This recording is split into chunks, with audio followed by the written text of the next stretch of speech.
Welcome to our latest episode of the Technocrats. A report which said that supply chain disruptions actually has caused actually 61% decline in customer dissatisfaction and also a 41% drop in the shareholder value itself. So I think if I'm actually listening, and I would like to have a plan which can make my supply chain resilient. So I think that comes to my next question is, okay, I'm ready. Where should I start? What should be my approach to handle this? And what are the best practices out there which I can actually learn from so that I don't do the mistakes which others are doing? Yeah, great question. And, let me, I guess, start off by talking about that in a general sense for a moment. I'm a big fan of the Chinese general Sun Tzu. And one of my favorite quotes of his is "Know thyself." So, today, know thyself doesn't just mean, know your operations and know your supply chain. It means, know your customers and know your suppliers, as well as really looking in the mirror and understanding what your company is strong, what their strengths are, and what the weaknesses are. So I think the first thing that I would recommend to companies start doing is, really understand which products are moving through which locations and when. You have some of this data in the point of sales data, and you can aggregate it and look at it. You can look at dependencies. You can see what other products are being sold with certain items, and you get a better feel for what the movement of those products is through your stores. Once you fully understand that, you can create what we call supply chain mapping. And if you have like a limited set of products, you can start with those which are most critical to business. If you have a broad set, you can aggregate into some groupings and break them down later. But basically, the map creates kind of an end-to-end supply chain diagram that, you identify the dependencies, the bottlenecks, the single points of failure. And it also includes the subcomponents. What are your suppliers like, and where are they sourcing their materials as well? And then additionally, you really need to look at, the routes and the freight costs, and how is that going to be affected as well? And you ask yourself various questions. Are key products coming from, one supplier or within one geography? Is that a risk? And then, of course, looking at that bottleneck, are there transportation bottlenecks as well? The one thing I think has been very positive the last 10, 15 years, I think companies have focused more and more on the health of their suppliers. They understand their suppliers from a financial stability standpoint, from production capacity, quality control, et cetera. And they actually look at how resilient the supplier's supply chain is as well. Good companies are doing that to really understand the full impact as you go backwards from your supplier to the sub-suppliers. And making sure those relationships with key suppliers, you know them, and they're especially important. I mean, these suppliers are an extension of you and your brand, and knowing them well and knowing the most impactful of them very well is really important. So what can you do in a general sense, right? In high risk areas, you can look to multi-source. Do I have diversification so I'm not vulnerable to just one supplier for one product group or one product in particular?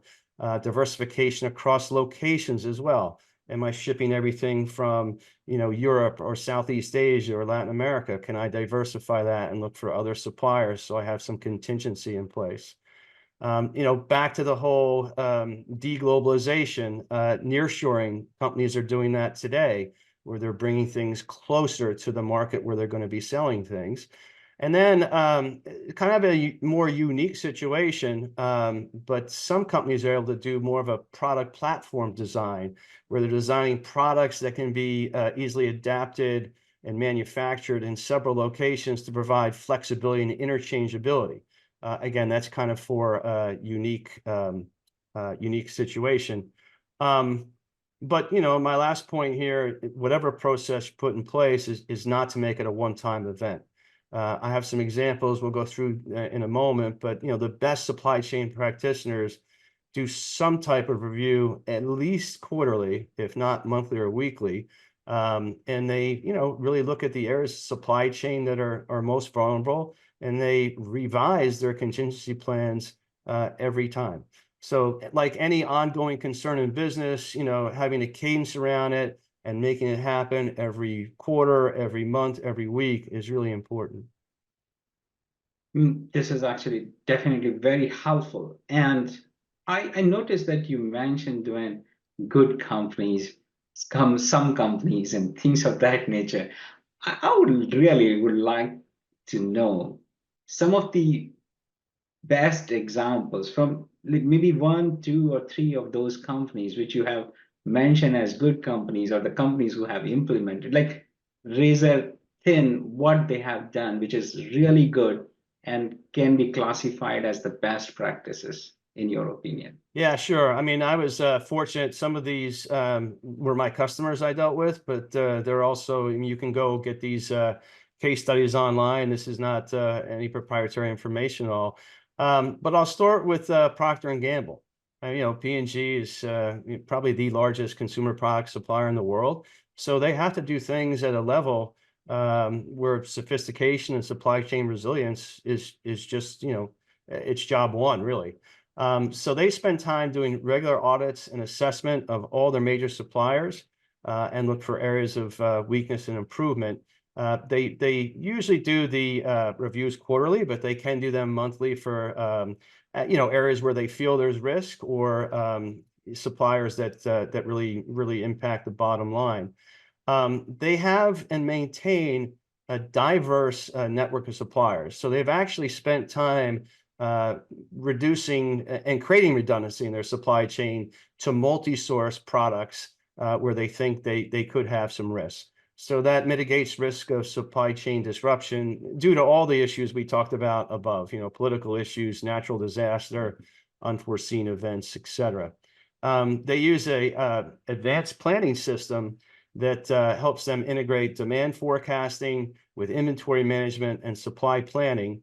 And they update those systems constantly, but also look at the results and the trends over time to make sure that they adjust what they're trying to do with the changing market conditions. And then the last thing that I was really impressed about with Procter & Gamble is they've kind of created a digital twin technology of their supply chain, which allows them to really simulate all sorts of different scenarios and understand what could happen, whether or not everybody sitting in front of the computer can imagine it, but what are things that could possibly happen to help them plan for alternatives should some of those disruptions happen. Another company that I have a lot of respect for in the supply chain space is Walmart. They actually do weekly and monthly reviews of the supply chain operations and key KPIs for their largest suppliers. Again, depending on the frequency, depends on the impact of the supplier. And they look at delivery rates, inventory turnover, supplier performance, have a scorecard that they update, at each one of these meetings. Walmart's great. They do some real-time tracking, and they have automated technologies to look at their supply chain and its efficiency, which spans across, their warehouses. They have a lot of product, whether it's in their warehouses, the back of the stores, et cetera. And they really use a lot of the robotic systems that they have there and combine all that to get some real information on the movement of product through their supply chain. They closely cooperate with their suppliers and look at potential disruptions. And one thing I think is interesting with what Walmart does, they've spent a lot of time looking at the contingency and how they push safety stock into the supply chain to create a buffer for any disruptions that could come up. They use also some really advanced software around routing to reduce transportation costs and increase the certainty of delivery. And like the P&G example, they review all this material and the data that comes out of it all the time and make adjustments based on changes to condition. Last one I want to talk about, because it's an interesting twist on it, is what Unilever does. A lot of the same things, but what Unilever's also done is they've laced into all of their supply chain resiliency a environmental, social, and governance metrics to really make sure that their supply chain is also environmentally friendly as well. So they do quarterly and semi-annual checks on their suppliers to evaluate this, and they incorporate those ES&G statistics as part of the supplier review. They use technology to invent, like the other ones, to enhance the visibility. There's some great tools out there that can give you visibility not only on global shipping, but on where your products are, from a truck to your distribution centers, et cetera. And then the other thing that's kind of unique about Unilever, they use this hybrid carbon accounting methodology that they've put on top of their supplier review to really reduce the Scope 3 emissions throughout their supply chain. So they set specific goals on reducing and making their supply chain more environmentally friendly, and they track that as part of any other supply chain statistic. So a great example there of somebody being responsible. I'm sure the others are doing that to some extent, not to take away from what P&G and Walmart does, but these guys were highlighted. Unilever was highlighted for really making that a forefront of what they're doing in supply chain resiliency. As an ex-Walmart, I can actually say that. I mean, I worked for that organization in their information system division in 97, 98 during that time. And I can tell you at that point of time, I was basically, the applications were using 720 terabytes of data. I mean, you talk about big data at that time, the 720 terabytes of data too. And things like for SKU performance at really in a real-time insights perspective. With that said, also, we basically know that about 87% of the organizations which have the supply chain resiliency actually have better financial performance. But at the same time, now everybody talks about AI, which is my interesting topic. And AI, Gen AI, computer vision is revolutionizing the supply chain industry. Yeah. It is also what used to take us months to do. We can actually do those things in days and weeks. So the question really comes as that, how do these technologies are improving the supply chain resiliency?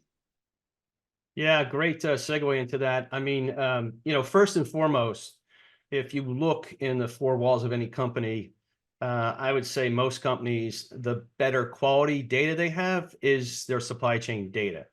And as you know from what you've done with Next Gen Event, data quality is always a key issue to success with artificial intelligence. I've seen so many instances where, garbage in, garbage out, and it just gets exacerbated with AI. So there is an advantage here, particularly with supply chain, because you do have, now sometimes it's a little bit of a challenge to aggregate point of sale systems and some shipping data and whatnot, but most companies have that data where it can be easily accessed and processed through AI technology, and that's really powerful. I know we're getting closer to our end time, so I'll kind of hit just a couple of key areas here. But going back to like the Procter & Gamble analysis, or the Procter & Gamble work, that whole scenario analysis is a huge benefit to deploying AI-driven simulation models too. You can do that. You can look now using AI at a myriad of combinations, but also look at and pull trends out of that analysis and understand, where there are potential failure points, how to handle demand surges, transportation disruptions, et cetera. And AI can really help in identifying the weaknesses in the supply chain and helping companies create the appropriate risk mitigation plans. Other couple of areas, just data analysis in general. the amount of data that AI can analyze is, whether it's structured or unstructured, is enormous. So looking at sales data, inventory levels, transportation records, costs, on-time delivery, et cetera, supplier performance metrics, all those can be layered on top of geopolitical events, weather forecasts, et cetera. And what I've found in doing this with supply chain and other sets of data, the AI can unlock patterns, correlations that you really wouldn't see otherwise. And I think that's a really great use of AI with supply chain data. And then, predictive analysis as well. Being able to forecast demand. A number of the supply chain companies out there that do demand management are actually moving or have moved their models to to AI-based supply chain demand forecasting from what they used in the past. And again, looking at identifying trends, predicting future scenarios, et cetera. The AI technology, if it's used right, is just better than what we had in the past. So a lot of those companies are changing their focus onto more of an AI algorithm. And then the other thing I think is important is just continuous monitoring and alerting. By constantly looking at key performance indicators and any operational metrics, the AI tools can really look at details that maybe you wouldn't see doing normal analysis on trends in the performance, and can help by detecting, deviations from those norms and alerting stakeholders to weaknesses and what may come up and helping you, again, proactively mitigate the risk. Now, Deepak, I know at Next Gen Event that you guys have deployed a few systems in particular around supply chain and supply chain resilience. Are there a couple of those examples you want to share? Oh, definitely. I will be happy to share. One of the company, which is California-based company, we basically get their supply chain resiliency in place by actually having the different AI models, such as strategy planning, capacity planning, risk modeling, demand forecasting, route optimization. And to your point, actually, really, it gave them the real-time insights and helped them reduce the risk. And that made their actually the supply chain more responsive and robust in that perspective. And I would also like to add some of the points which you mentioned, which is really so true. The data quality has been the issue. And at the same time, I basically think data is oil. And the organizations have really worked hard to come out of the scenarios which is related to data silos. And they have really tried to position themselves in the past 10, 15 years is to reach into the enterprise data stage. And when we basically go into the engagements, we really also, in addition to the things which you have highlighted, we also try to highlight the importance of the ecosystem view of customer demand. What that really means is that you're launching new products. You're expiring maybe few products. What you are actually having the SKU performance at the store level. What you basically have is SKU alternatives.